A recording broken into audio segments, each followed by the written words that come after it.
दोस्तों, news our Hindi में आपका स्वागत। आपको याद होगा कि साल 2024 में जस्टिस बी.आर. गवई और जस्टिस विश्वनाथन की बेंच ने अपने फैसले में लिखा था, केवल आरोपी या दोषी होने के आधार पर किसी की संपत्ति ध्वस्त करना असंवैधानिक है।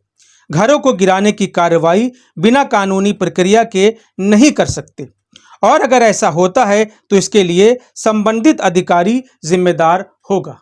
इसके बाद जगदीप धनखड़ और मोदी सरकार के कई मंत्रियों ने सुप्रीम कोर्ट पर इस आधार पर हमला बोलना शुरू कर दिया कि इसके फैसले देश की संसद की सर्वोच्चता को चुनौती देते हैं। जगदीप धनखड़ ने यह भी कहा कि देश की संसद सर्वोच्च है और सवालों से परे है। अब chief justice of India B R. Gavai का ऐसा जवाब आया है जिसकी कल्पना बीजेपी को नहीं रही होगी।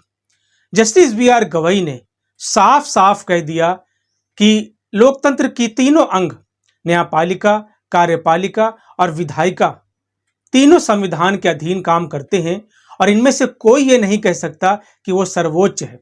Justice B R. गवई ने यह भी कहा कि संविधान ही सर्वोच्च है, सबसे ऊपर है, बाकी सब उसके नीचे।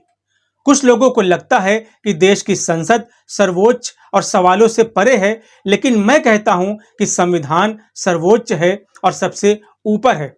संसद के पास संशोधन करने की शक्ति है, लेकिन वो संविधान के मूल ढांचे को बदल नहीं सकती। दोस्तों, सीजीआई बी.आर. गवई ने यह भी कहा कि जजों को फैसला सुनाते वक्त ये नहीं सोचना चाहिए कि लोग उनके फैसले के बारे में क्या कहेंगे और क्या सोचेंगे। न्याय ना तो इस पर आधारित होना चाहिए और ना ही इससे प्रभावित होना चाहिए। CGI B R. गवई अमरावती में अपने अभिनंदन समारोह में बोल रहे थे।